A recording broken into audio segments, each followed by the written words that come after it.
Hello guys, Nightlock here and welcome to episode 4 of Learning Sim Racing. Now this episode is going to be about race strategy, how you should decide what strategy to go with, and how that can be affected within the race. Hopefully this episode will help to teach you how to choose the proper strategy to get the most pace and the most time out of your car while you are on track, and will help you learn how to react to different changes within your environment. Now, whenever you're talking about race strategy, it has to be remembered that it will be affected by many different conditions within the race, such as your current position on track, at what point in the race you are in, how long the race is going, what strategy your opponents are on, what series you're running, and also what the weather is looking like now and in the future for the race. Now, of all the things to figure out to try and get your pace, by far strategy is one of the least fun things to do, because for you to really dial it in, it does require a bit of math for you to figure it out. Now, you're able to just kind of eyeball it and get generally good results. However, if you really want to dial in your strategy to have the fastest plan and pace possible out on track, you are going to need to do a lot of practice to figure out a few different baseline times that any conditions will affect. Two big examples of things you need to figure out time related that will require math for you to do is going to be your pace on each compound of tire available in the race and what your pace is like on any given fuel load. Now, choosing the best strategy is going to be choosing the strategy that maintains the best overall time within the race. This does not necessarily mean the strategy that has you doing the fastest laps overall consistently in the race, but has you doing the fastest time from green flag drop to you crossing the start-finish line on the final lap. What do I mean by this? There are a few different things that you need to take into consideration, but the biggest one is going to be how much time are you spending in any given pit stop. It is no secret that pit stops are going to add time to the race that you will have a lot of trouble trying to get back while you're out on track.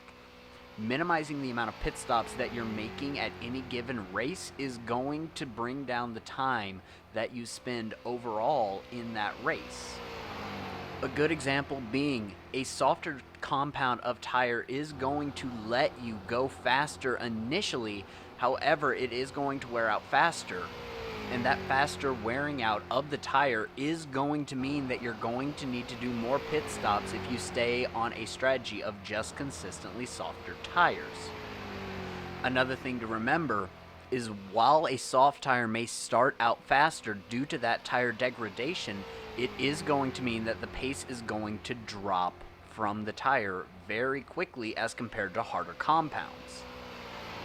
A good thing to remember would be, though you may be faster initially on a softer compound, will you be fast enough to make up the time, not only for the time that you will lose later on in the race, but also will you make up enough time on track that you won't lose those positions ultimately in your pit stops. And this is really part of where that math comes in. You need to go through and do good laps on each compound of tire. That way you can see where the drop-off points on pace are going to be. What you're going to notice is that softer compounds will hit a point where their degradation will become so great that eventually they will be performing slower lap times than their harder counterparts.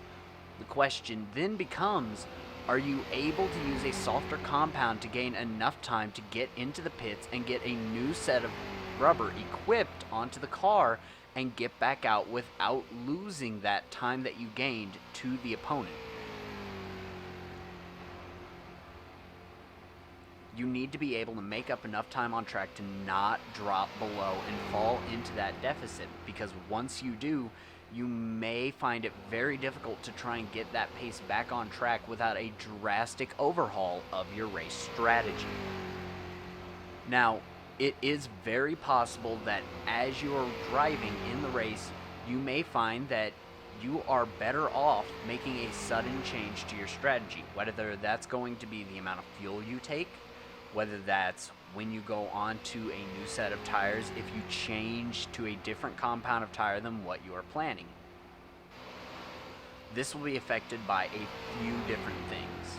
First off, it will be affected by your opponent's strategy during the race. Now, figuring out what an opponent's strategy is during a race is not an easy thing to learn to do at first. However, as you do more and more racing on track, it becomes much easier for you to see the way that a car is behaving, to see how the individual is driving it, how much battle they're giving, what their overall pace is, and then begin to figure out an idea of what their race strategy is going to be. Weather is also going to be a major factor in how you change up your strategy. You could find yourself on a harder compound of tires, but managing to take the lead of the race through pit stops by staying out when other people pit on for a new set of tires. You then find out that the conditions are going to be changing. Maybe there's rain coming in just a few laps of the race.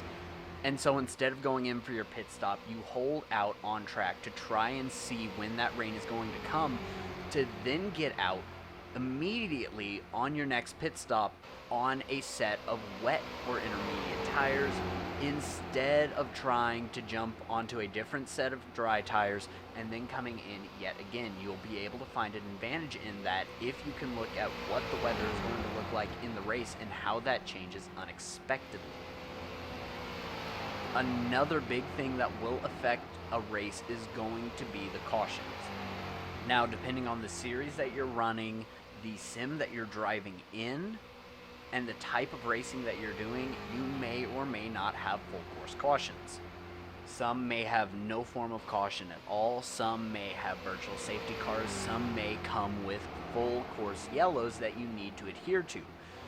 But you need to remember that these are things that if you take advantage of it, you can get a lot of free time within the race if you take advantage of it. Now, what do I mean when I say free time in the race?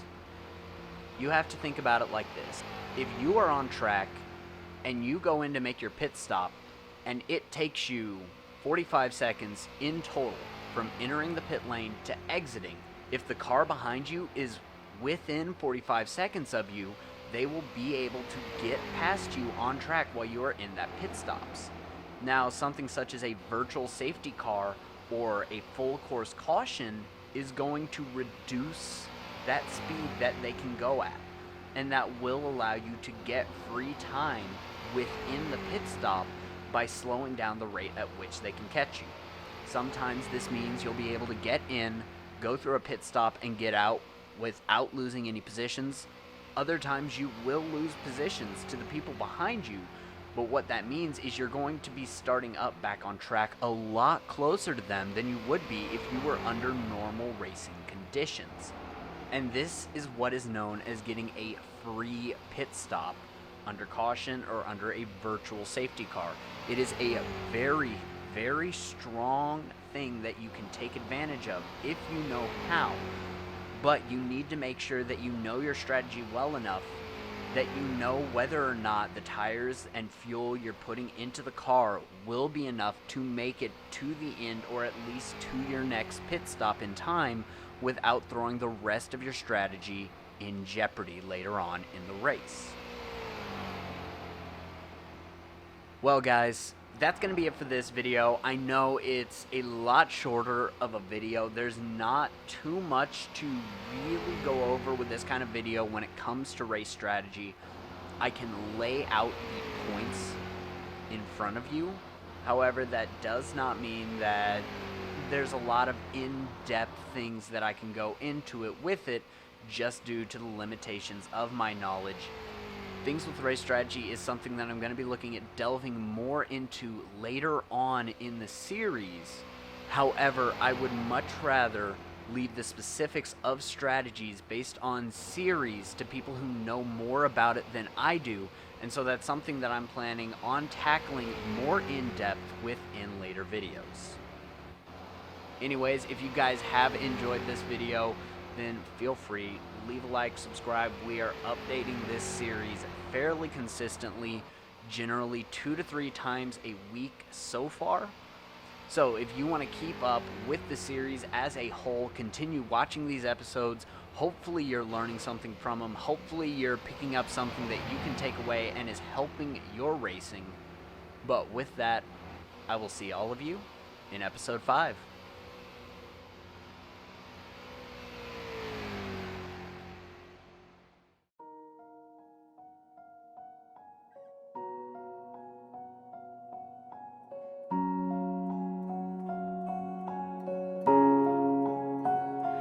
What is reflected in my eyes? Another moonlight in a starless midnight. The showers on the people passing by. One is so small and the world's so wide.